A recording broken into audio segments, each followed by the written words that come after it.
క్రైస్తలాడు దేవునికి స్తోత్రం కలుగును గాక. దేవుని బిడ్డలారా, ఉపవాస ప్రార్థన కూడికను ప్రారంభ ప్రార్థనతో మనం ప్రారంభించుకుందాం. ప్రతి ఒక్కరు కండ్లు మూసుకొని తల వంచి ప్రార్థనలో నాతో ఏకీభవించాలని ప్రభుపేట తెలియజేస్తూ ఉన్నానండి. మహాపరిశుద్ధుడు, ప్రేమ కలిగిన తండ్రి, మీ స్తోత్రాలు చెల్లిస్తున్నాను నాయన. తండ్రి, జరుగుతున్న ఉపవాస ప్రార్థన కూడికని దీవించండి. మీ సన్నిధి మా మధ్య నుంచమని ప్రార్థిస్తున్నాను. పాడుచున్న పాటల్లో మీరుండండి, చెప్పబడుతున్న శ్రేష్టమైన మీ మాటల్లో మీరు ఉండండి ప్రభువా. ప్రతి ఒక్కరితో మీరు మాట్లాడండి, బలపరచమని ప్రార్థిస్తున్నాను.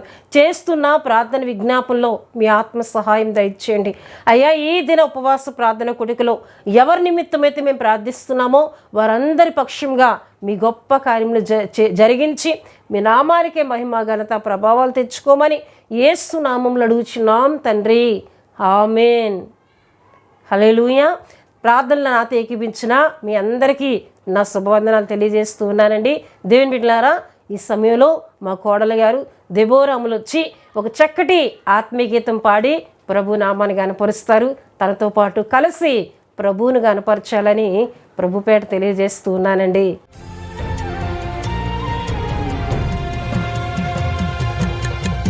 అర్హత లేకుండా ప్రేమించావు, ఇది కేవలం నీ కృపయే.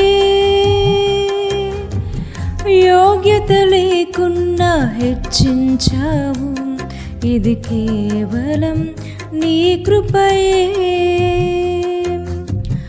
అర్హత లేకుండా ప్రేమించావు, ఇది కేవలం నీ కృపయే.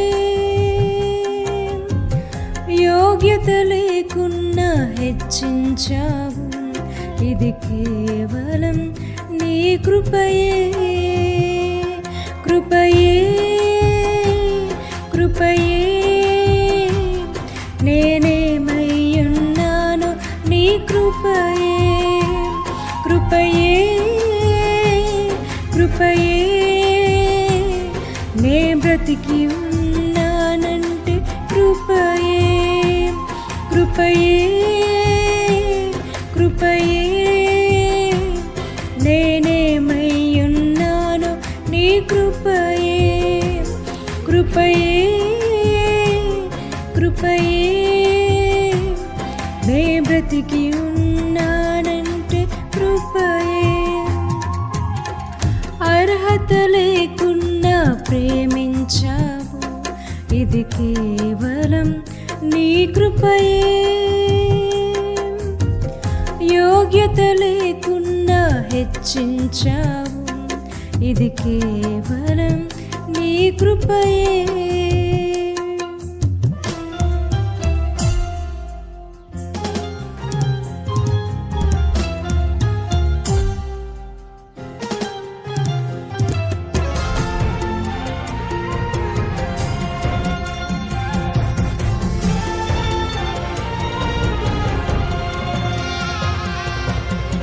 లోకము నన్ను ఆకర్షింపగా, అల్లరితనము నా చుట్టూ చేరగా, ఓటమి నా బ్రతుకును హేళన చేయగా, నీ కృపతో నన్ను బలపరచితివే. లోకము నన్ను ఆకర్షింపగా, అల్లరితనము నా చుట్టూ చేరగా, ఓటమి నా బ్రతుకును హేళన చేయగా, నీ కృపతో నన్ను బలపరిచితివే. ఇంతగా నన్ను హెచ్చించుటకు ఏ పాటి దాననో యేసయ్యా. ఇంతగా నన్ను హెచ్చించుటకు ఏ పాటి దాననో యేసయ్యా. నీ కృపకు ఎల్లప్పుడూ కృతజ్ఞులము, నీ కృపకు ఎల్లప్పుడూ కృతజ్ఞుడను. కృపయే కృపయే నేనేమయ్యున్నాను నీ కృపయే. కృపయే కృపయే నే బ్రతికి ఉన్నానంటే కృపయే. అర్హత లేకున్నా ప్రేమించావు, ఇది కేవలం నీ కృపయే. యోగ్యత లేకున్నా హెచ్చించావు, ఇది కేవలం నీ కృపయే.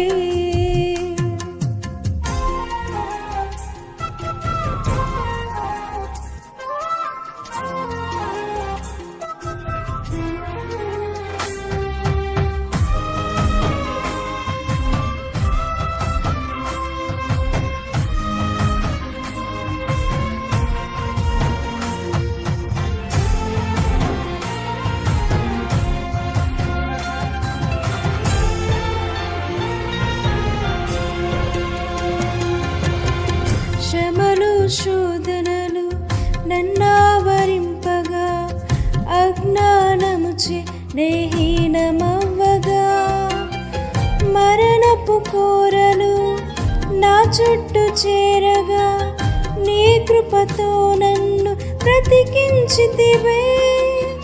శ్రమలు శోధనలు నన్నావరింపగా, అజ్ఞానముచే నేహీనమవ్వగా, మరణపు కోరలు నా చుట్టూ చేరగా, నీ కృపతో నన్ను బ్రతికించితివే. ఇంతగా నన్ను ప్రేమించుటకు ఏ పాటి దానను యేసయ్యా. ఇంతగా నన్ను హెచ్చించుటకు ఏ పాటి దానను యేసయ్యా. నీ కృపకు ఎల్లప్పుడు కృతజ్ఞుడను, నీ కృపకు ఎల్లప్పుడు కృతజ్ఞుడను. కృపయే కృపయే నేనేమయ్యున్నాను, నీ కృపయే. కృపయే కృపయే నే బ్రతికి ఉన్నానంటే కృపయే. అర్హత లేకున్నా ప్రేమించావు, ఇది కేవలం నీ కృపయే. యోగ్యత లేకున్నా హెచ్చించావు, ఇది కేవలం నీ కృపయే. కృపయే కృపయే నేనేమయ్యున్నాను, నీ కృపయే. కృపయే కృపయే నే బ్రతికి ఉన్నానంటే కృపయే. కృపయే కృపయే నేనేమయ్యున్నాను, నీ కృపయే. దేవుని బిడ్డలారా, చక్కటి పాట పాడి ప్రభు నామాన్ని గనపరిచిన దెబోరమ్మను బట్టి, తనతో పాటు కలిసి ప్రభువుని గనపరిచిన మీ అందరిని బట్టి దేవుని స్తుతిస్తూ ఉన్నానండి. హల్లెలూయా హల్లెలూయా. దేవుని బిడ్డలారా, ప్రతి శుక్రవారం ఉపవాస ప్రార్థన కూడికను వీక్షిస్తూ ఆత్మీయంగా బలపడుతున్న మీ అందరిని బట్టి నేను దేవుని స్తుతిస్తూ ఉన్నానండి. మీ అందరి కొరకు ప్రార్థన చేస్తున్నాను. దేవుని బిడ్డలారా, మా కొరకు ప్రార్థన చేయండి అని తెలియజేసిన ప్రతి అంశమును కూడా ప్రార్థిస్తున్నాం. దేవుని బిడ్డలారా, మీలో ఎవరికైనా ఏ అక్కర్లున్నా, ఏ అవసరతలున్నా మాకు తెలియజేయండి. వాటన్నిటి కొరకు భారంతో ప్రార్థన చేస్తామండి. హల్లెలూయా. దేవుని బిడ్డలారా, ఈ వారం కూడా మరికొన్ని ఆత్మీయ విషయాలను మనం తెలుసుకుందాం ఉపవాస ప్రార్థన కూడికలో. అయితే గడిచిన కొన్ని వారాలుగా ఒక అంశమును మనం ధ్యానం చేసుకుంటున్నాం. ఆ అంశము ఏమిటి అంటే, బైబిల్ గ్రంథంలోని రాజులు వారి ఆత్మీయతను తెలుసుకుందాం. బైబిల్ గ్రంథంలోని రాజులు వారి ఆత్మీయతను తెలుసుకుందాం అను అంశమును మనం ధ్యానం చేసుకుందాం. మన మూల వాక్యముగా సమూయేలు 2వ గ్రంథము 20వ అధ్యాయము 1వ వచనమును మనం చదువుకుందామండి. బెన్యామీనుడగు బిక్రీ కుమారుడైన షాబా అను పనికిమాలినొకడు అచ్చుటుండెను. వాడు దావీదునందు మనకు భాగము లేదు, యెషయి కుమారుని యందు మనకు స్వాస్యం ఎంత మాత్రములు లేదు. ఇశ్రాయేలు వారులారా, మీరెందుకు మీ గుడారములకు పొండని బాకా ఊది ప్రకటన చేయగా అని ఇక్కడ దేవుని వాక్యంలో మనం చూస్తున్నాం దేవుని బిడ్డలారా. ఇక్కడ షాబా అని ఒక వ్యక్తి మనకు కనిపిస్తున్నారు. అయితే గడిచిన వారం మనం ఏ విషయాలు ధ్యానం చేసుకున్నాం మరొకసారి మనం జ్ఞాపకం చేసుకున్నట్లయితే, దావీదు మరలా యెరూషలేమునకు వచ్చినట్లు, యెరూషలేమునకు దావీదు ప్రయాణమై వస్తున్నప్పుడు తనకి ఎదురైన 3 వ్యక్తుల గురించి మనం చెప్పుకున్నాం. మొదటి వ్యక్తి షీమి, రెండో వ్యక్తి మెఫీబోషెత్ అని, మూడో వ్యక్తి బర్జిల్లై అని మనం చెప్పుకునట జరిగింది దేవుని బిడ్డలారా. అయితే దావీదుతో పాటు కిమ్హామోన్ అనే యవనస్తుడు తిరిగి దావీదుతో పాటు యెరూషలేమునకు వచ్చినట్లు కూడా మనం చెప్పుకోవడం జరిగింది దేవుని బిడ్డలారా. దావీదు యెరూషలేమునకు వచ్చి దేవుని బిడ్డలారా మరలా తన రాజరిక స్థితిలోకి వెళ్ళిపోయే ముందు ఇక్కడ ఒక సంఘటన జరుగుతుంది. ఏమిటి అని మనం చూసుకున్నట్లయితే దేవుని బిడ్డలారా, ఒక పనికిమాలిన వ్యక్తి, ఈయన పేరు షాబా అని మనకు కనిపిస్తుంది. ఈయన దేవుని బిడ్డలారా ఇశ్రాయేలీయులకు యూదా వారికి కలహాలు పుట్టిస్తూ ఉన్నాడు, తగాదాలు పుట్టిస్తూ ఉన్నాడు. అక్కడ కొంత గందరగోళ పరిస్థితులను ఏర్పరుస్తూ ఉన్నాడండి. ఇక్కడ దేవుని వాక్యంలో మనం చదువుకున్నాం, బెన్యామీనుడగు బిక్రీ కుమారుడని షాబా అను పనికి మాలిన వాడు అక్కడట నుండెను. వాడు ఏం చేస్తున్నాడంట, ఇశ్రాయేలందరినీ పిలిచి ఇశ్రాయేళ్లతో అంటూ ఉన్నాడు, దావీదు నందు మనకు భాగము లేదు. దావీదు యూదుల పక్షంగా ఉన్నాడు, యూదావారి పక్షంగా ఉన్నాడు. మనకి దావీదునందు స్వాస్యము లేదు. మీరెందుకు దావీదుని వెంబడించాలనుకుంటున్నారు? మీరు తిరిగి మీ గుడారాలకు వెళ్ళిపోండి, ఇక దావీదునందు మనకేమీ లేదు అని చెప్పి ఒక చెడ్డ ప్రచారం అని చేస్తూ ప్రకటన చేస్తూ ఉన్నాడండి. దీన్ని విన్న ఇశ్రాయేలీయులు అతన్నే వెంబడిస్తున్నట్లు దేవుని వాక్యంలో మనకు కనిపిస్తుంది. చూడండి, ఇశ్రాయేల్ వారందరూ దావీదుని విడిచి బిక్రీ కుమారుడైన షాబాను వెంబడించాను. ఈ షాబా మాటలు అనేకులు విని ఇప్పుడు షాబా మాటలను వెంబడిస్తూ ఉన్నారు. దేవుని బిడ్డలారా, ఇక్కడ బిక్రీ కుమారుడైన షాబా కలహాలు పుట్టిస్తూ ఉన్నాడు, గొడవలను పుట్టిస్తూ ఉన్నాడు, విభేదాలు కలుగు చేస్తూ ఉన్నాడండి. ఒక మంచి కార్యము జరుగుతున్నప్పుడు ఎవరో ఒకరు అపవాది చేత ప్రేరేపింపబడి తగాదాలు పుట్టించేవారు ఎదురవుతూ ఉంటారు. దావీదు మరలా యెరూషలేమునకు వచ్చాడు. వచ్చిన తర్వాత ఒక సంతోషకరమైన పరిస్థితి అక్కడ ఏర్పడాలి, కానీ ఇక్కడ ఒక అల్లరి, ఒక వివాదము, ఒక తగాదాలు ఏర్పడేటట్లు ఈ షాబా అక్కడ పనిచేస్తూ ఉన్నట్లు దేవుని వాక్యంలో మనం చూస్తాం. నిజమే దేవుని బిడ్డలారా, సామెతల గ్రంథం 15:18 చూస్తే, కోపోద్రికి ఎగువాడు కలహము రేపును, దీర్ఘశాంతుడి వివాదము ననిచివేయును. అంటే కలహాన్ని రేపుతూ ఉన్నాడు. అంతేకాకుండా దేవుని బిడ్డలారా మనం చూస్తే చూడండి 16:28 మూర్ఖుడు కలహము పుట్టించును. మూర్ఖుడు ఏం చేస్తూ ఉంటాడటండి, కలహాన్ని పుట్టిస్తూ ఉంటాడు. అంతేకాకుండా 14 మనం చూస్తాం, 17వ అధ్యాయంలో సామెతల గ్రంథం, కలహారంభము నీటి గట్టున పుట్టు ఊట. కలహారంభము నీటి గట్టున పుట్టు ఊట అంటే ఒక ఊటలాగా ఆ వివాదం ఎక్కువ చేస్తూ ఉంటారు కలహాలు పుట్టించేవారు.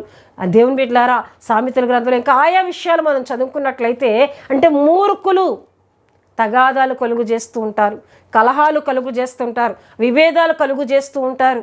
అట్టి రీతిగానే ఈ షాబా ఏం చేస్తూ ఉన్నాడండి, విభేదాలు పుట్టిస్తూ, తగాదాలు పుట్టిస్తూ అక్కడ ఒక అసమాధానకరమైన పరిస్థితులను ఇశ్రాయేల్ వారి మధ్య, యూదా వారి మధ్య కలుగు చేస్తూ ఉన్నాడు. దావీదు నుండి ఇశ్రాయేల్ ప్రజలు వేరే వెళ్ళిపోయేటట్లు అక్కడ ప్రకటన చేస్తూ వారికి లేనిపోనివి చెబుతూ ఉన్నాడు. దేవుని బిడ్డలారా, ఈ విషయం దావీదునకు వినబడినప్పుడు ఈ షాబా అక్కడి నుండి పారిపోయాడు. దేవుని బిడ్డలారా, అయితే దావీదు అమష్యా అన్నటువంటి వ్యక్తిని పిలిచి, నువ్వు వెళ్ళి యూదా వారందరినీ కూడా నా దగ్గరికి రావాలని 3 దినముల్లోగా యూదా వారందరినీ నా దగ్గరికి తీసుకొని రా అని చెప్పి పంపించినట్లు అక్కడ దేవుని వాక్యంలో మనకు కనిపిస్తుంది. అమష్యా అని ఒక వ్యక్తి దేవుని బిడ్డలారా రావడం ఆలస్యం జరగగా మరలా యావాబు సహోదరుడైన అబీషైని పిలిచి, నీవు వెళ్ళి ఆ బిక్రీ కుమారుడైన షాబాను ఎక్కడున్నా పట్టుకొని రా, వాడే ఇక్కడ విభేదాలు పుట్టిస్తూ ఉన్నాడు, వాడే ఇక్కడ రాజ్యంలో తగాదాలు కలుగు చేస్తున్నాడు కనుక వాడు ప్రాకారం కలిగిన పట్టణాల్లోకి వెళ్ళిపోయి ఇక కనబడకుండా ఎక్కడో దగ్గర దాక్కునే పరిస్థితులు ఏర్పడక ముందే ఆ శాబాను పట్టుకొని మీరు రండి అని చెప్పి దేవుని బిడ్డలారా అభిషేక్ని పంపించినట్లు 4వ వచనం 5వ వచనాల్లో మనకి కనిపిస్తూ ఉంటుందండి. హల్లెలూయా. ఈ అభిషేక్ వెళ్ళాడు దేవుని బిడ్డలారా. అప్పటికే యావాబు కొంతమంది వ్యక్తులు శాబాను తరుముతూ ఉన్నారు. ఈ శాబాను తరుగుతూ ఉన్నప్పుడు దేవుని బిడ్డలారా అక్కడ ఒక సంఘటన ఏర్పడింది. ఏమిటి అంటే ముందుగా వెళ్ళిన అమష్యా ఎవరో కాదండి, దావీదు సహోదరి కుమారుడు. యావాబు కూడా దావీదు సహోదరి కుమారుడే. దావీదునకు ఉన్న 2 అక్కల కుమారులుగా ఈ యొక్క యావాబును అమష్యాను మనం చూస్తాం. చూడండి, 1 దినవృత్తాంతములు 2వ అధ్యాయం 16-17లో మనం చూస్తే సేరుయా కుమారుడైన యావాబు అని ఉంటుంది. అంతేకాకుండా అబిగాయిలు కుమారుడైన దేవుని బిడ్డలారా అమష్యా అని అక్కడ మనకు కనిపిస్తూ ఉంటుంది. వీరిద్దరూ కూడా అక్క చెల్లెళ్ళు. వీరిద్దరూ కూడా దావీదునకు అక్కలయ్యేవారు దేవుని బిడ్డలారా. అయితే యావాబు కూడా సమీప బంధువుడే ఎవరికి? దావీదునకు. అంతేకాకుండా అమష్యా కూడా దేవుని బిడ్డలారా దావీదునకు సొంత బంధువే. ఇక్కడ దేవుని బిడ్డలారా అమష్యా వెళ్ళాడు, రాలేదు. ఇప్పుడు యావాబు వెళ్ళాడు, అంతేకాకుండా అభిషేక్ వెళ్ళారు. వీరందరూ కూడా ఎవరిని తరుముతూ ఉన్నారంటే శాబాను తరుముతూ ఉన్నారు. శాబాను పట్టుకోవడానికి ప్రయత్నం చేస్తూ ఉన్నారు. ఈ సందర్భంలో యావాబు అమష్యాను చంపివేసినట్లు, తన సహోదరునే చంపివేసినట్లు దేవుని వాక్యంలో మనకు కనిపిస్తుంది. చూడండి, 9వ వచనాన్ని నేను చదువుతున్నానండి. నా సహోదరుడా నీవు క్షేమంగా ఉన్నావా అనుచు అమష్యాను ముద్దు పెట్టుకున్నట్లుగా కుడి చేత అతని గడ్డం పట్టుకొని అమష్యా యావాబు చేతిలోనున్న కత్తిని చూడకయు తన్ను కాపాడుకొనకయు ఉండగా యావాబు అతని కడుపులో దాన్ని గుచ్చెను. గుచ్చిన తోడనే అతని పేగులు నేల జారి ఆ దెబ్బతోనే అతడు చనిపోయాను అని ఇక్కడ దేవుని వాక్యంలో చూస్తున్నాం. ఎందుకు యావాబు అమష్యాను చంపివేశాడు? ఎందుకు అమష్యా మీద పగ పట్టుకొని ఉన్నాడు? సహోదరుడిని ఎందుకు చంపాడని మనం చూసినట్లయితే ఈ అమష్యా దేవుని బిడ్డలారా ముందుగా అబ్షాలోము దగ్గర సేనాధిపతిగా ఉండేవాడు. అబ్షాలోము దగ్గర సైన్యాధిపతిగా ఉండేవాడు. ఇప్పుడు అబ్షాలోము చనిపోయిన తర్వాత దావీదు అమష్యా కబురు పెట్టి, ఇగో యావాబునకు బదులుగా నిన్ను నేను సేనాధిపతిగా చేయబోతున్నాను, కనుక నువ్వు రా అని అమష్యాను పిలిచినప్పుడు ఇప్పుడు యావాబు స్థానమును అమష్యాకు దావీదు ఇవ్వబోతున్నాడు గనక ఈ అమష్యాను చంపాలన్న ఆలోచన, ఈ దురాలోచనతో, అంటే తనకున్న అర్హత, తనకున్న పదవిని తన సహోదరుడు తీసుకుంటున్నాడని చెప్పి యావాబు ఏం చేశాడండి, మంచిగా ముద్దు పెట్టుకొని యావాబును చంపినట్లు ఇక్కడ దేవుని వాక్యంలో మనం చూస్తాం. దేవుని బిడ్డలారా హల్లెలూయా. ఈ విధంగా ఏమండి మనకు కనిపిస్తుంటుంది. చూడండి, అమష్యాను యావాబుకున్న బదులుగా ఏమండి సేనాధిపతిగా చేస్తానని విషయం చూడండి. 13వ వచనం 19వ అధ్యాయం 13లో నేను చదువుతున్నానండి. మరియు అమష్యాకు దూతలను పంపి, నీవు నాకు ఎముకనంటిన బంధువుడవు, మాంసమునంటిన బంధువుడవు కావా? యావాబునకు బదులుగా నిన్ను సైన్యాధిపతిగా నేను కాయపరచని ఎడలా అని ఇక్కడ రాయబడి ఉంది. అంటే యావాబునకు బదులుగా నిన్ను సైన్యాధిపతిగా నేను చేస్తాను, నువ్వు రా అని చెప్పి అమష్యాను మరలా దావీదు పిలిచినట్లు ఇక్కడ దేవుని వాక్యాలు చూస్తున్నాం.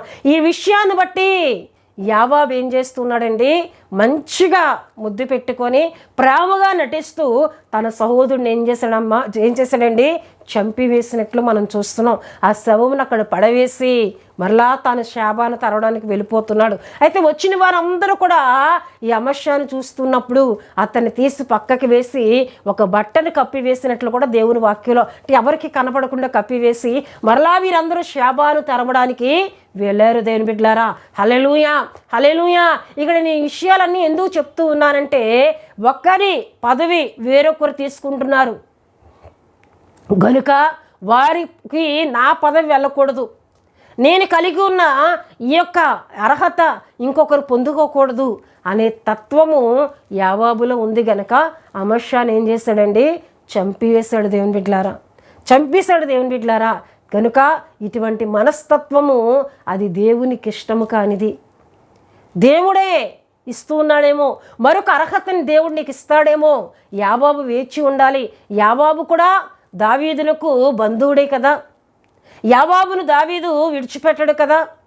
కానీ యోవాబు ఏం చేస్తూ ఉన్నాడండి, అమస్యాను చంపివేసి నా పదవి, నాకున్న అర్హత అతనికి వెళ్ళకూడదు అని దురుద్దేశంతో అక్కడ చంపాడు దేవుని బిడ్డలారా. అయితే ఈ విషయం ఎక్కడితో ఆగిపోయింది. ఇప్పుడు యోవాబు ఏం చేస్తున్నాడు, షాబాను తరమడానికి వెళ్తూ ఉన్నప్పుడు ఈ షాబా ఒక పట్టణంలోనికి వెళ్ళిపోయాడండి. ఒక పట్టణంలో ప్రవేశించాడు. అది ఒక ప్రాకారము కలిగిన పట్టణము. ఆ పట్టణం పేరు ఏంటండి, ఆబేలు అని 14వ వచనంలో మనకు కనిపిస్తుంది. ఇది ఇశ్రాయేలు పట్టణంలో ప్రధానమైన పట్టణము. ఇక్కడ పూర్వీకులు చాలామంది కూర్చొని సమావేశాలు జరుపుతూ ఉండేవారు. పెద్దలు కూర్చొని మాట్లాడుకుంటుండేవారు. దేని బిడ్డలారా, ఈ ఆబేలు అనే పట్టణంలోనికి వాడు వెళ్ళిపోయి ఎవరికి కనిపించట్లేదు. ఇప్పుడు యోవాబు తనతో ఉన్న వారందరూ కూడా వచ్చి ఆ ప్రాకారాన్ని పడగొట్టాలి, ఆ పట్టణంలోనికి వెళ్ళాలి. ఈ షాబాను పట్టుకోవాలంటే ఆ ప్రాకారాన్ని పడగొట్టాలి. గనుక ఈ పట్టణ ప్రాకారాన్ని పడగొట్టండి అని చెప్పినప్పుడు ఆ పట్టణ ప్రాకారం పడగొట్టడానికి ప్రయత్నం చేస్తూ ఉన్నారు. ఆ సమయంలో దేని బిడ్డలారా, ఇక్కడ మనకు ఒక వాక్యం కనిపిస్తుంది. ఆ పట్టణంలో ఒక స్త్రీ ఉంది. ఆమె ఎవరంటే యుక్తి కలిగిన స్త్రీ, జ్ఞానము కలిగిన స్త్రీ. యుక్తి అనగా తెలివి కలిగిన స్త్రీ. ఈమె దేవుని బిడ్డలారా ఏమి జరిగిందని విషయాన్ని తెలుసుకొని ఎందుకు పట్టణ ప్రాకారాన్ని పడగొడుతూ ఉన్నారు, మా పట్టణంలోనికి వచ్చి మా పట్టణాన్ని నిర్మూలన చేయాలని వీరెందుకు ప్రయత్నం చేస్తున్నారు అని చెప్పి దేవుని బిడ్డలారా ఆమె ఆ ప్రాకారం నెక్కెక్కి ఆమె అంటుంది, యోవాబు ఎవరు అని పిలిచినప్పుడు అక్కడున్న యోవాబు నేనే అంటే, నేను నీతో మాట్లాడవచ్చా? ఈ విషయాలని 16వ వచనం నుండి మనకు కనిపిస్తాయండి. మాట్లాడు అన్నప్పుడు ఆమె అంటూ ఉంది దేవుని బిడ్డలారా 16లో నేను చదువుతున్నానండి. అప్పుడు యుక్తి గల ఒక స్త్రీ ప్రాకారం ఎక్కి, ఓహో ఆలకించుడి, నేను అతనితో మాట్లాడినట్లు యోవాబుని ఇక్కడికి రమ్మని చెప్పడానికి ఏకవేయిగా యోవాబు ఆమె దగ్గరికి వచ్చెను. అంతటా ఆమె యోవాబు నీవేనా అని అతన్ని అడుగ్గా అతడు నేనే అనిను. అందుకామె నీ దాసురాలనగు నేను నీతో మాట్లాడుదునా అని అడుగగా అతను మాట్లాడవచ్చునను. అంతటా ఆమె పూర్వకాలమున జనులు ఆబేలునంది సంగతి విచారించట చెప్పుటకద్దు, అలాగున చేసి కార్యములు ముగించి వచ్చి నేను ఇశ్రాయేలు నందు నెమ్మలస్తుల్లో యథార్థవంతుల్లో చేరికైన దానను. ఇశ్రాయేలుల పట్టణములలో ప్రధానమగు ఒక పట్టణము లయం చేయవలనని నీవెందుకు ఉద్దేశించున్నావు? యెహోవా స్వాస్యమును నీవెందుకు నిర్మూలము చేయదువని చెప్పగా. హల్లెలూయా. ఈమె అడుగుతుంది, నీ దాసురాల్ని నేను నీతో మాట్లాడవచ్చా? ఈమె పైకెక్కి తగాదా పెట్టుకోలేదు, వివాదాన్ని రేపలేదు, అందరినీ తీసుకొని వచ్చి ఏమండి అక్కడ ఏదో మాట్లాడలేదు. కానీ దేవుని బిడ్డలారా అక్కడ ఆమె జ్ఞానముతో, అందుకే యుక్తి కలిగిన స్త్రీ అని మనకు అక్కడ కనిపిస్తుందండి. జ్ఞానముతో అంటుంది, అయ్యా నీ దాసురాలని నేను నీతో మాట్లాడవచ్చా? తను తగ్గించుకొని ఎలాగైనా సరే ఆ పట్టణపు ప్రాకారం కూల్చబడకూడదు, తన పట్టణ ప్రాకారం కాపాడబడాలి, తన పట్టణము కాపాడబడాలి. కనుక తాను తగ్గించుకొని అయ్యా నేను మాట్లాడవచ్చా? ఆ మాట్లాడమన్నప్పుడు ఆమె అంటుంది, అయ్యా ఎందుకు మీరు ఈ పట్టణ ప్రాకారాన్ని కూల్చాలనుకుంటున్నారు?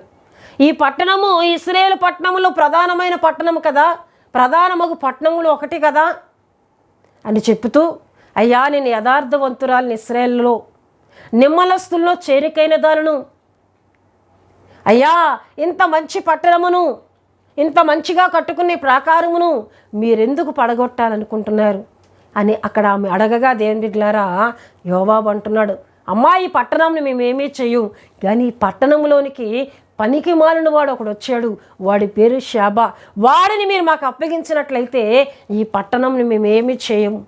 వెంటనే ఆమె ఏం చేసిందండి, వెంటనే దిగి వెళ్ళి అక్కడున్న వారందరికీ ఆ సమాచారం చెప్పగా వారు వెతికి షాబాను పట్టుకున్నారు. దేవుని బిడ్డలారా చూడండి, దేవుని వాక్యంలో మనకు కనిపిస్తూ ఉంటుంది. దేవుని వాక్యంలో మనం చూసినట్లయితే 22లో నేను చదువుతున్నానండి. తాను యోవాబుతో పలికిన యుక్తిగల మాటలను జనులందరికీ తెలియజేయగా వారు బిక్రీ కుమారులకు షాబా యొక్క తలను ఛేదించి యావాబు దగ్గర దాన్ని పడవేసిరి. కాగా అతడు బాకా ఊదించిన తరువాత జనులందరూ నా పట్టణం విడిచి ఎవరి గుడారములకు వారు పోయిరి.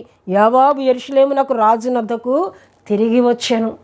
ఆమె యుక్తి కలిగిన మాటలు, ఆమె జ్ఞానంతో మాట్లాడిన మాటలు అక్కడ వారందరికీ తెలియజేయగా దేవుని బిడ్డలారా వారు శాబాను పట్టుకొని వాళ్ళని తలను తీసి దేవుని బిడ్డలారా యావాబు దగ్గర పడవేయగా వెంటనే యావాబు పట్టణం విడిచి వెళ్ళిపోయినట్లు దేవుని వాక్యంలో మనం చూస్తున్నాం. దేవుని బిడ్డలారా ఈ వాక్యం అంతా నేను ఎందుకు చెప్తున్నానంటే దీనిలో ఒక ఆత్మీయ సందేశం మనకి దాచబడి ఉందండి.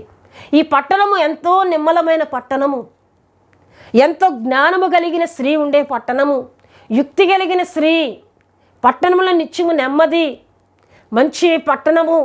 ఈ పట్టణంలోనికి ఈ పనికి మాలిన వాడు వెళ్ళి ఆ పట్టణంలో ఒక అసమాధానమైన పరిస్థితులు, భయంకరమైన పరిస్థితులు, పట్టణ ప్రాకారంను కూల్చివేస్తూ ఉన్నారంటే, పడగొడుతున్నారంటే ఈ పట్టణమును ఏం చేస్తారో అని ఒక భయము, ఆందోళన కలుగు చేసే పరిస్థితులు ఎవరి వలన ఏర్పడ్డాయంటే ఈ శాబా వలన ఏర్పడ్డాయి. దేవుని బిడ్డలారా నిజమే. దేవుని ప్రజలమైన మన కుటుంబాల్లో ప్రేమ కలిగి ఉన్నప్పుడు, సమాధానం కలిగి ఉన్నప్పుడు, కుటుంబంలో సంతోషాలతో వెళ్తున్నప్పుడు, సుఖశాంతులతో వెళ్తున్నప్పుడు అపవాది ఎవరో ఒకరిలో ప్రవేశించి ఆ కుటుంబాన్ని అసమాధానమైన పరిస్థితులు ఏర్పరుస్తుందండి. ఆ కుటుంబాల్లో నెమ్మది లేకుండా చేస్తుందండి. ఆ కుటుంబాల్లో మరలా తగాదాలు కలుగు చేస్తూ, ఆ కుటుంబాల్లో నెమ్మది లేకుండా కలుగు చేస్తూ దేవుని బిడ్డలారా కుటుంబాన్ని చెల్లాచెదురు చేయడానికి అపవాది నిత్యము కూడా వాడు కాచుకొని, నిత్యము కూడా వాడు గర్జించు సింహం వలె ఎవరిని మిరింగుదునా అని వాడు ఏం చేస్తున్నాడంట, తిరుగులాడుతూ ఉన్నాడు. అయితే ఏ కుటుంబంలోనైతే దేవుని బిడ్డలారా ఇటువంటి జ్ఞానము కలిగిన స్త్రీ ఉంటుందో ఆ పట్టణము కూల్చబడకుండా, ఆ పట్టణంలో మరలా అసమాధానమైన పరిస్థితులు రాకుండా, ఆ కుటుంబంలో అసమాధానమైన పరిస్థితులు రాకుండా, ఆ కుటుంబంలో మరలా ఒకరంటే ఒకరు పడలేని పరిస్థితులు రాకుండా తన జ్ఞానముతో, తన యుక్తి కలిగిన మాటలతో మరలా కుటుంబాన్ని ప్రేమతో కట్టుకోగలదండి. హల్లెలూయా, హల్లెలూయా. ఏ కుటుంబంలోనైతే ఇటువంటి స్త్రీ ఈ విధంగా తను తగ్గించుకునే స్త్రీ, యథార్థంగా ఉండే స్త్రీ, నెమ్మదిగా ఉండే స్త్రీ, కుటుంబాన్ని నిత్యము సమాధానంతో కట్టుకోవాలనే ఒక మంచి ఆలోచన కలిగిన స్త్రీ ఏ కుటుంబంలో అయితే ఉంటుందో దేవుని బిడ్డలారా ఆ కుటుంబాలు కాపాడబడతాయి. రెండవదిగా సంఘములో కూడా దుష్టుడు ప్రవేశిస్తూ ఉంటాడండి. సంతోషంతో వెళ్తున్న సంఘము, బహు ప్రార్థనా శక్తితో వెళ్తున్న సంఘం, అద్భుతాలతో వెళ్తున్న సంఘములోనికి అపవాది ఎవరో ఒకరి నుండి ప్రవేశిస్తాడు. ఆ సంఘాన్ని ముక్కలు చేయడానికి వాడు ప్రయత్నం చేస్తాడు. అయితే అటువంటి సంఘములో ప్రార్థన ద్వారా ఈ అపవాది శక్తులతో సంఘములోకి చొరబడి సంఘాన్ని పాడు చేద్దామనే కుయుక్తి కలిగిన ఆలోచనలు మరలా లేకుండా సంఘం కాపాడబడాలి అంటే ప్రార్థించే స్త్రీలు కావాలి, యుక్తి కలిగిన స్త్రీలు కావాలి, జ్ఞానము కలిగిన స్త్రీలు కావాలి. హల్లెలూయా. గనుకనే దేవుని బిడ్డలారా ఇర్మియా ప్రవక్త అంటూ ఉన్నాడు, రోదనము చేయు స్త్రీలను పిలువనంపుడి, తెలివి కలిగిన స్త్రీలను పిలువనంపుడి. ఎందుకు అంటున్నాడంటే యెరూషలేము పాడైపోయింది, యెరూషలేము మరలా పశ్చాత్తాపడాలి, యెరూషలేములో ఉన్న ప్రజలు మరలా దేవుని దగ్గరికి వచ్చి అయ్యో మేము వలసపోతుమే, మేము సిగ్గు నొందితమే, మేము మా ప్రాంతం విడిచి వేరే స్థలానికి వెళ్ళి అక్కడ ఒకరి చేతి కింద పనిచేసే స్థితిగతులు వచ్చాయే అని మరలా వారి దేవుని యొద్దకు వచ్చి పశ్చాత్తాపపడేటట్లు రోదనము కలిగిన స్త్రీలను మీరు పిలవండి, తెలివి కలిగిన స్త్రీలను మీరు పిలవండి అని ఇర్మియా దేవుని బిడ్డలారా ఇర్మియా గ్రంథం 9వ అధ్యాయము 17వ వచనంలో చెప్తున్నట్లు దేవుని వాక్యంలో మనకు కనబడుతుంది. నిజమే దేవుని బిడ్డలారా, సంఘాన్ని పాడు చేసే గుంట నెక్కలు ఉంటాయి, సంఘాన్ని పాడు చేసే కుయుక్తి పరులు ఉంటారు, సంఘంలోనికి జొరబడి సంఘాన్ని చెల్లా చెదురు చేసేవారు ఉంటూ ఉంటారు. అటువంటి వారు సంఘంలోనికి జొరబడకుండా, సంఘాన్ని పాడు చేయకుండా ఉండాలి అంటే ప్రార్థించేవారు కావాలి, జ్ఞానము కలిగిన వారు కావాలి, యుక్తి కలిగిన వారు కావాలండి. హల్లెలూయా, హల్లెలూయా. ఇక్కడ ఈ ఆబేలు అనే పట్టణ ప్రాకారం కూల్చబడకుండా, పడదోయబడకుండా కాపాడబడింది అంటే ఒక స్త్రీ వలనండి దేవుని బిడ్డలారా. స్త్రీల వలన ఎన్నో అద్భుతాలు, దేవుని వాక్యంలో బైబిల్ గ్రంథంలో మనకు కనబడతాయి. ఒక దెబోరా వలన గొప్ప జయము కలిగింది. అంతేకాకుండా దేవుని బిడ్డలారా, యాయేలు అని ఒక స్త్రీ వలన సిసేరా అని ఒక రాజు చంపబడ్డాడు. తేబేసు అనే ఒక స్త్రీ ద్వారా అబీమెలెకు అనే వ్యక్తి చంపబడ్డాడండి. హల్లెలూయా, హల్లెలూయా. దేవుని బిడ్డలారా, శత్రువులను స్త్రీలు హతమార్చగలిగారు. శత్రువుల ద్వారా ప్రజలకు వచ్చే అపాయం నుంచి స్త్రీలు కాపాడుకున్నారండి. హల్లెలూయా. అంటే స్త్రీలో బలం ఉందా లేదా, స్త్రీలో ప్రార్థనా శక్తి ఉందా, స్త్రీలో ధైర్యం ఉందా లేదంటే ఉందని ఈ స్త్రీలు నిరూపించారు. దేవుని బిడ్డలారా, స్త్రీలు ప్రార్థించేవారిగా ఉండాలి, కుటుంబాలను కట్టుకునేవారిగా ఉండాలి, కుటుంబాల కొరకు ప్రార్థించేవారిగా ఉండాలి, తెలివి కలిగి మాట్లాడేవారిగా, యుక్తి కలిగి మాట్లాడేవారిగా ఉండాలని దేవుని వాక్యము సెలవిస్తుంది. హల్లెలూయా, హల్లెలూయా. దేవుని బిడ్డలారా, ఈ షాబా తలను తీసుకుని రాజు నొద్దకు యావాబు వచ్చాడండి. ఇప్పుడు దేశంలో మరలా నెమ్మదికరమైన పరిస్థితులు ఏర్పరచబడ్డాయి. అంటే శత్రువు హతమార్చబడినప్పుడు మరలా శాంతికరమైన పరిస్థితులు అక్కడ ఏర్పడ్డాయి. దేవుని బిడ్డలారా, అంటే ఒక్క వ్యక్తి ద్వారానే ఎన్నో సమస్యలు వస్తూ ఉంటాయి.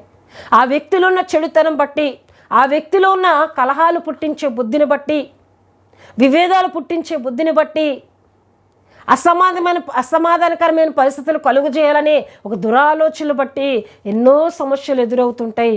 కానీ వారి మధ్యలోనే ఒక మంచి జ్ఞానం కలిగిన వారు ఉంటే, యుక్తి కలిగిన వారు ఉంటే ఆ సమస్యను అక్కడ సాల్వ్ చేయగలరండి. హల్లెలూయా. ఈ స్త్రీ ద్వారా ఎంతో పెద్ద సమస్య పరిష్కరించబడింది. చాలా పెద్ద సమస్య అది. ఆ సమస్య ఈ యొక్క స్త్రీ ద్వారా పరిష్కరించబడినట్లు దేవుని వాక్యంలో మనం చూస్తూ ఉన్నాం. హల్లెలూయా, హల్లెలూయా. దేవుని బిడ్డలారా, రాజు దావీదు మరలా యెరూషలేమునకు వచ్చాడు. అయితే వచ్చిన తర్వాత సమస్యలు కలుగు చేసేవారు దావీదునకు ఎదురయ్యారు.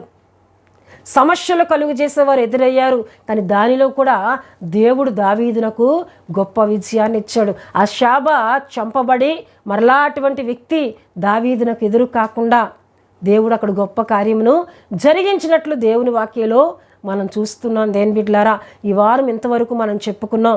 ఒక యుక్తి కలిగిన స్త్రీ గురించి మనం చెప్పుకొని ఉన్నాం. దేవుని బిడ్డలారా, అటువంటి స్త్రీలుగా మనం ఉండాలని, అంతేకాకుండా దావీదు జ్ఞానము కలిగి దేవుని బిడ్డలారా ప్రవర్తిస్తూ ఎక్కడ ఎవరిని కూడా పాడు చేసుకోకుండా ఇశ్రాయేలు కూడా తనతో ఉండాలి, యూదులు కూడా తనతో పాటు ఉండాలి, దేశంలో సమాధానకరమైన పరిస్థితులు ఉండాలి అంటే ఆ షాబాను హతమార్చాలి అని ఒక ఆలోచనతో ఆ షాబాను మాత్రం పట్టుకుంటే చాలు, పరిస్థితులన్నీ చక్కబట్టబడతాయని చెప్పి దావీదు దేవుని బిడ్డలారా ఈ అభిషేక్ను పంపించినట్లు దేవుని వాక్యంలో మనం చూస్తున్నాం. ఏది ఎవరి ద్వారా సమస్య వస్తుందో వారిని పట్టుకొని వారికి తగిన బుద్ధిని మనం కలుగు చేయగలిగితే సమస్యలన్నీ పరిష్కరించబడతాయని దావీదు చేసిన ఈ ప్రయత్నం ద్వారా, అక్కడ యుక్తి కలిగిన స్త్రీ ద్వారా ఈ గొప్ప కార్యం జరిగినట్లు దేవుని వాక్యంలో మనం చూస్తున్నాం. దేవుని బిడ్డలారా, బైబిల్ గ్రంథంలోని రాజులు వారి ఆత్మీయతను తెలుసుకుందాం అనే అంశమును మనం ధ్యానం చేసుకుంటున్నాం. దేవుని బిడ్డలారా, దావీదు యెరూషలేమునకు వచ్చాడు. మిగతా విషయాలు ఇక ఏ విషయాలు జరిగాయో వచ్చే వారం మనం తెలుసుకుందాం. ఈ వారంతో ఇంతటితో నేను ముగిస్తూ ఉన్నానండి. గనక ఇటువంటి ఆత్మీయతను కలిగి దేవుని ద్వారా దీవెన ఆశీర్వాదములను పొందుకుందాం. ఆమేన్. దేవుని బిడ్డలారా, మీ అందరి కొరకు నేను ప్రార్థన చేస్తూ ఉన్నాను. ప్రతి ఒక్కరూ కండ్లు మూసుకొని తలల వంచి ప్రార్థనలో నాతో ఏకీభించాలని ప్రభు పేడ తెలియజేస్తున్నానండి. ఎవరు ఎటువంటి సమస్యలో ఉన్నా, ఎటువంటి అనారోగ్య పరిస్థితుల్లో ఉన్నా నాతో ఏకీభించి ప్రార్థన చేయండి. దేవుడు మీ పక్షంగా గొప్ప విడుదల, స్వస్థత ఆయన కలుగు చేస్తారు. ప్రార్థన చేసుకుందాం. పరిశుద్ధుడా, ప్రేమ కలిగిన తండ్రి, కృప కలిగిన యేసయ్య, మీ ఘనమైన నామమునకు వేలాది వందనములు, వేలాది కృతజ్ఞతా స్తోత్రములు చెల్లిస్తున్నాను నాయన. తండ్రి, ఉపవాసి ప్రార్థన కుడికలో ఇంతవరకు మీరు మాకు తోడుగా ఉండి అయ్యా చూపిన కృపను బట్టి మీ స్తోత్రాలు. ఎన్నో విలువైన విషయాలు మాతో మీరు మాట్లాడారు ప్రభువా, నీకు వందనాలు. నిజమే, మా ఆత్మీయ జీవితాల్లో అవ్వచ్చు, మా కుటుంబాల్లో అవ్వచ్చు, మా సంఘాల్లో అవ్వచ్చు, ఏదో ఒకరి ద్వారా అపవాది ప్రవేశించి అసమాధానకరమైన పరిస్థితులు కలుగు చేసి నెమ్మది లేకుండా చేయడానికి వాడిగో పట్టణాలను కూల్చడానికి ప్రయత్నం చేశాడు. అటు రీతిగానే దేవా మా కుటుంబాలు కూల్చడానికి కూడా వారు ప్రయత్నం చేస్తున్నప్పుడు అయ్యా ఆ యుక్తి కలిగిన స్త్రీ వలె మేము ఉంటూ ప్రార్థన ద్వారా, జ్ఞానము ద్వారా, అపవాది క్రియలను జయించే శక్తిని దేవా అందరికీ దయచేయమని సన్నిధిలో ప్రార్థిస్తున్నాను. ఈ మాటలు విన్నా బిడ్డలందరూ మీరు ఆశీర్వదించండి ప్రభువా. బిడ్డలందరిపై నీ కృపించమని ప్రార్థిస్తున్నాను. ప్రార్థనలో ఏకీభించి నాతో ప్రార్థిస్తున్నా వారిలో ఎవరైనా బలహీనగా ఉండినట్లయితే మీ గాయపడిన హస్తం ద్వారా వారి సర్వ శరీరములను తాకి ప్రభువా స్వస్థత, ఆరోగ్యము, విడుదల కలుగు చేయమని ప్రార్థిస్తున్నాను. తండ్రి నీకు వందనాలు. దీర్ఘకాల వ్యాధులైనా, అవి మానసిక వ్యాధులైనా, శరీరాన్ని పట్టి పీడిస్తున్న బలహీనతలైనా ఇప్పుడే యేసుక్రీస్తు నామములో స్వస్థత, ఆరోగ్యమును కలుగునుగాక నేను ప్రార్థిస్తున్నాను ప్రభువా. అలాగే తండ్రి ఎంతోమంది యవ్వనస్తులు నశించిపోతున్నారు అయ్యా. నాశన కోపములోండి అపవాది చేతిలోంచి యవ్వనస్తులను కాపాడండి, రక్షించమని సన్నిధిలో ప్రార్థిస్తూ ఉన్నాను. దేవా మీకు వందనాలు. అలాగే ప్రభువా అయ్యా సమాధానం లేని కుటుంబాలకు సమాధానం దయచేయండి, నెమ్మది లేని కుటుంబాలకు నెమ్మది దయచేయండి, రక్షణ లేని కుటుంబాలకు రక్షణ దయచేయండి. వ్యసనాలతో ప్రభా నిత్యము గొడవలతో అయ్యా సమాధానము లేక మనశ్శాంతి లేని కుటుంబాలకు రక్షణ, నెమ్మది కలుగజేయమని సన్నిధిలో ప్రార్థిస్తూ ఉన్నాను. అయ్యా సమస్యల్లో, రుణభారాల్లో, అప్పులతో కూరుకుపోయి ప్రభా ఇక ఎందుకు మా జీవితాలని కృంగినా వారు మీరు లేవనెత్తండి ప్రభా. కృంగిన వారిని లేవనెత్తే దేవుడు, పైకి తీసే దేవుడు, పడిపోయిన వారిని ఉద్ధరించే దేవుడు ప్రభా మీరే బలపరిచి అట్టి స్థితి నుండి వారిని విడిపించమని ప్రార్థిస్తున్నాను. అలాగే తండ్రి Holi God prayer fellowship Vizag మా ఛానల్ సబ్స్క్రైబ్ చేసుకున్న కుటుంబాలన్నింటినీ మీరు దీవించండి, వారి అక్కర్లన్నింటినీ తీర్చండి ప్రభా. అయ్యా ఎంతోమంది మా కొరకు ప్రార్థన చేయండి అని వారి ప్రార్థన విన్నపాలు తెలియజేస్తూ ఉన్నారు. ఉద్యోగములు లేని వారికి ఉద్యోగములు, సంతానము లేని వారికి సంతానము, దేవాయుగ వివాహాలు జరగలేని వారికి వివాహాలు, దేవాయుగ సమస్యల్లో ఉన్న వారికి విడుదల, అనారోగ్యంతో ఉన్న వారికి స్వస్థత యేసుక్రీస్తు నామములో దయచేయమని ప్రార్థిస్తున్నాను. అలాగే ప్రభా స్థానిక మా సంఘ కుటుంబాలన్నిటిపై నీ కృపనుంచండి, ప్రతి కుటుంబాన్ని మీరు దీవించమని ప్రార్థిస్తున్నాను. ఆత్మీయతలో, విశ్వాసంలో మరి ఎక్కువగా బలపడినట్లు మా సంఘ బిడ్డలందరినీ దీవించమని ప్రార్థిస్తున్నాను ప్రభా. సేవకుల కుటుంబాలను మీరు దీవించండి, సంఘములను మీరు దీవించండి, గొప్ప ఉజ్జీవంతో నింపమని ప్రార్థిస్తున్నాను.